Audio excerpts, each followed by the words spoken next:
Okay, here we go. What did I say we're going to do? We're going to do algebraic what today? Equations. Algebraic. Doesn't that word sound cool? Algebraic. And this time it's equations. So this time we're going to have equal signs, and we're going to actually solve for variables right here. And that's what all these problems we're going to do, we'll say solve for, and then whatever. Okay, whatever the letter is, that's what you solve for. It's not always going to be X because they're going to have different letters just depending on the problem. All right. First of all, it's real simple. This is all it should. I hope, hopefully anyway, this is review from Algebra 1 for you. All right. And so here's some examples. Let's do the first one. It's going to be this. X minus 7 equals 16. Now, this is how I want you to do a problem. Let's say this was number 1 on your homework. Okay, this is exactly how I want you to do it. I want you to rewrite the problem, and then I want you to show all your steps. Then I want you to show the answer. All right, I'm going to go through this quite a bit because, and I'm going to repeat myself and say this over and over again because all the time, almost every class, I'll get somebody, at least one person, that will just write a whole bunch of answers down, and then what do I write on your papers? Anybody brave enough to admit that they've seen this on their paper yet? What did I write? For what? For what? If you just write a whole bunch of answers down, what do I say? Show your work. Show your work. Show your work. Right. That's right. Very good, Brett. So, you're right, and I pretty much shout it because I write it real big and I write it in all caps, and you probably even put an exclamation point next to it, all right, just to get your attention a little bit, all right? So please, show your work when we talk about this stuff. All right, here we go. Again, you've probably done this in Algebra 1. We're trying to solve for x in this situation, so I always look to see what is next to the x. What are these things doing to the x? So what is this, Brett, what is this 7 doing to this x right here? Brett? What's it doing? Is it adding, subtracting, multiplying, dividing? What is this doing to this x? It's taking away from it. Okay, so good. Subtracting. That's a good way to say it. Now, in algebra, when we get rid of something, we always do the opposite of it. Okay? So, Zach, what's the opposite of subtraction? Addition. Addition. So I add a 7. All right? That way, that'll go away. So I add a 7. Now, remember in algebra, whatever you do to one side, talk to me now. You got to do the other side. See? You guys learned something last year. So plus 7. Look what happens. What's negative 7 plus 7? 0. So a lot of times we use the phrase what? They cancel out. Okay? But I just want you to understand, and I'll use that myself a lot.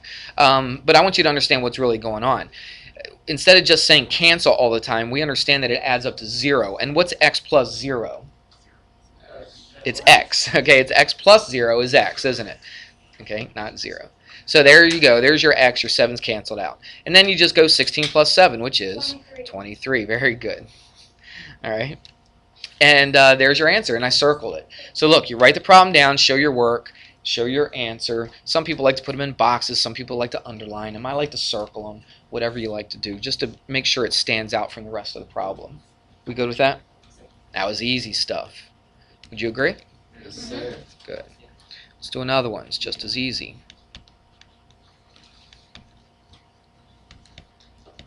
All right, m, this time we're not using x, they use different letters. M plus 12 is equal to negative 5. So Javon, what's that 12 doing to that m right there? It's adding. Yep, it's adding. David, what am I going to do to get rid of a plus or an addition? To get rid of the plus 12, what do I do? No, there's no distribute going on here. What did we say before? When you were subtracting, you do the opposite, right? You always do the opposite to get rid of something. So if you're adding a 12, how do you get rid of it? You do the opposite. What's the opposite of adding? Subtracting, okay? So we subtract a 12. Now what do we do on one side? We do to the other side. Now watch. I couldn't have added a 12. What would happen if I would have added a 12? You would have been wrong. Then I would have got a 24, and that makes it worse than what I started with, doesn't it? What I'm trying to do is I'm trying to get rid of the 12, the positive 12. And how do I get rid of a plus 12? I subtract 12 from it. You got that? Now I got to do it to both sides. It's like a balancing act, right? Whatever you do to one side, you got to do the other so that they stay equal to each other. It stays in balance. So watch, the 12s cancel out or add up to 0, so m equals. Now you should be able to do this in your head without pulling out a calculator. No calculators for this stuff. So instead of negative 5 minus 12, what did I say we can do? Right, we can add the opposite. So it's negative 5 plus negative 12, negative 17. All right, you should be able to do that without using a calculator. Now, I can't look over your shoulder when you're at home doing your homework and making sure you don't use a calculator. All right, but I could tell you on a quiz or a test, no calculators allowed. And if you're just used to doing this stuff on a calculator and you show up for a test and can't use it, then you're sunk, aren't you? All right, so make sure that you're trying your best to do these simple addition and subtraction problems without a calculator. All right, enough of that. Now, this was addition and subtraction. What else could be going on with this variable, with this m? Multiplication, right. So let's do one with multiplication. So, okay, 4d, that's a d, equals 36. This time, Michaela, what's that 4 doing to that d, that variable right there? No, don't tell her. Yes, you did. I heard you. And then you're lying to me. Brett Netzer, you're lying to me. Okay, that's on YouTube now. All right. So look, 4 times d. Okay, so what's the 4 doing to the d? Just multiplying, right? When it's right next to it, it's multiplying. If there's a plus in between it, it's adding. If there's a minus in between it, talk to me. It's what? Subtracting, okay? So everybody, what's that 4 doing to the d? It's multiplying. Okay, how do I get rid of something that's being multiplied? Divide. This is how we show division in algebra. We put it over. All right, it's like a fraction. Remember back in the day when you were a kid, you did division like this? Remember that? We don't do that anymore. Well, every once in a while, but hardly ever. In algebra, we show division by putting this like fraction bar, making it into a fraction. All right, so put it over, divided by. That's what that thing means right there. So if I divide this side by 4, what do I have to do to the other side? Divide that by 4 as well. Now look what happens. Over here we said they cancel out. But what happened? They added up to what over here? 0. Do they add up to 0 here? No. What do? They cancel out, but what are they doing? They're dividing and turning into a what? A 1. And then what's 1 times d? It's just d. All right. So they both cancel out, but they both cancel out for different reasons, right? The other ones add up to 0 and are being added to that letter. These are dividing out to be a 1. All right. I just want you to realize what's going on. Sometimes we get in that habit of saying canceling all the time and don't realize what we're saying that for. Okay. Blake, you with me? Get your head up, please. So now you just do this division. 36 divided by 4 is 9. Easy as that. You with me? We're starting off basic and we're working our way up. All right. So far we're real basic right now. Jamie, was it? Division.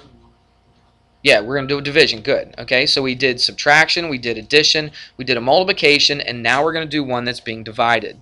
They use a T. I'm going to use a X. It's a negative X, yeah.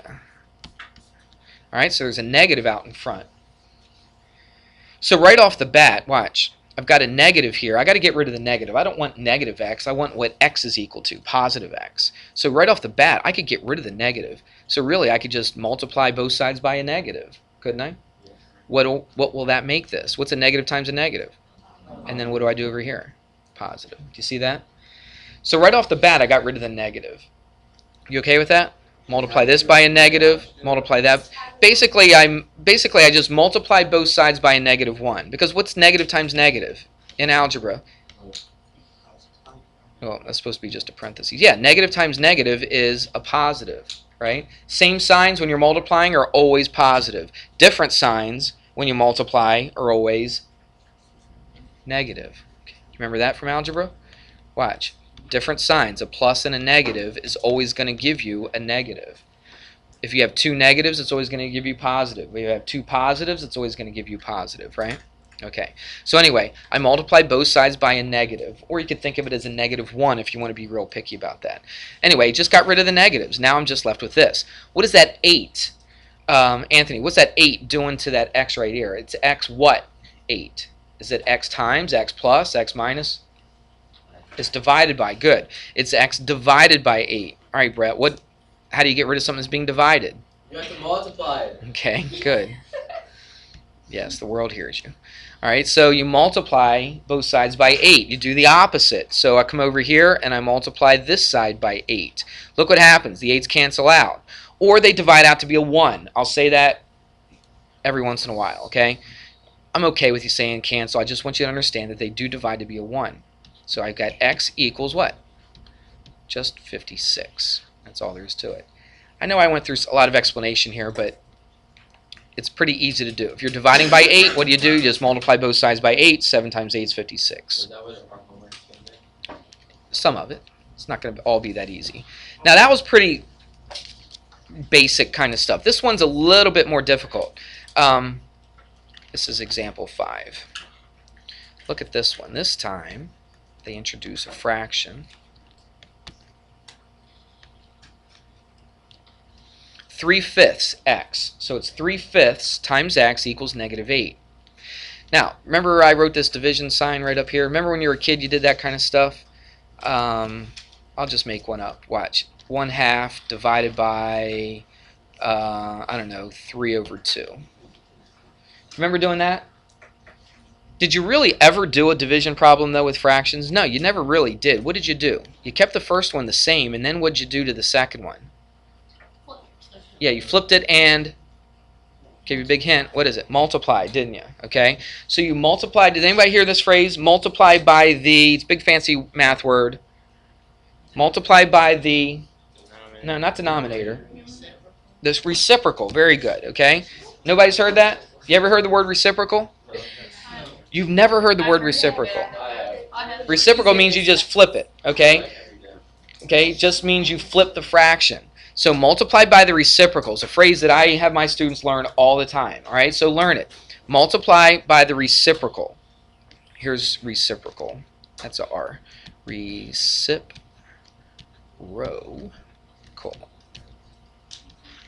Man, my writing's terrible on this. I don't know why it's so bad. Reciprocal. Okay, that's how you spell it. Now let's look at this.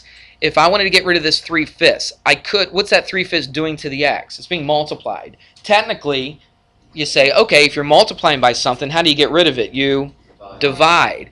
But I'm not going to divide a fraction. What do I do to a fraction? I multiply by the what? Reciprocal. Good. So this problem right here would be 1/2 times 2/3. You remember doing that when you were a kid, right? You probably learned that, what, 4th grade, 5th grade, maybe something like that. I can't remember exactly. Okay, it was a lot longer ago for me than it was for you, so I don't remember. But anyway, let's do this one right here. Instead of dividing by 3/5, I could do the same thing. What's the same thing as dividing by 3/5? Multiplying by, that's it, by 5/3. Very good. Okay, multiply by 5/3. So I'm going to come over here and multiply this side by 5/3. Do you see why I did that? Because look what happens. Look what happens to the 5s. I got one on top, one on the bottom, so they cancel out. Look what happens to the 3s. One on top, one on the bottom, they cancel out. That's my whole purpose, isn't it? Is to try to get rid of that number that's with the x. Okay, so I do that by multiplying by the reciprocal. Once you get that down, a lot of these problems become very easy for you if you can understand that part. So x equals, what can we do here? First of all, I see if 3 cancels out with anything up here. Does 3 go into any one of these? No, it doesn't. So all I can do is multiply across. It's a -8 times 5, which is -40 over 3. And I just leave my answer like that. I don't have to change that to a mixed number. I don't have to change it to a decimal. In fact, I would probably prefer that you just leave your answer just like this. You with me? Yes. All right. If you're not sure and you need to see it again, what do? Go to YouTube and look it up. All right. I think I might stop this because I got a few more examples I got to hit.